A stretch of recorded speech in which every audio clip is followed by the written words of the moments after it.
পৃথিবীর সব থেকে সেরা বডি ক্রিম নিয়ে আসছি, সাথে এক্সট্রা পাওয়ার।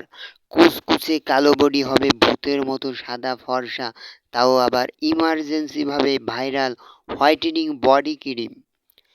কেমকট Thai body cream viral cream.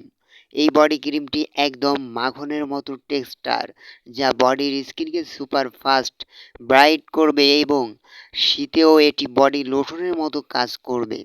শরীরের কালো দাগ এবং হাইপার পিগমেন্টেশন ভেতর থেকে দূর করবে এবং কঠিন ও গাঢ় দাগ হালকা করবে। পেয়ে যাচ্ছেন মাত্র 450 করে আমাদের কাছে। সারা বাংলাদেশে কুরিয়ার সার্ভিসের মাধ্যমে প্রোডাক্ট হোম ডেলিভারি দেওয়া হয়। নিতে চাইলে সরাসরি নাম্বারে কল করুন অথবা স্ক্রিনশট নিয়ে স্ক্রিনে দেওয়া নাম্বারে ইমো হোয়াটসঅ্যাপে মেসেজ করুন। এছাড়াও চ্যানেলে অসংখ্য প্রোডাক্টের ভিডিও আছে, ভিডিওগুলো দেখবেন। ভালো লাগলে লাইক কমেন্ট শেয়ার, চ্যানেলটি সাবস্ক্রাইব করে রাখবেন।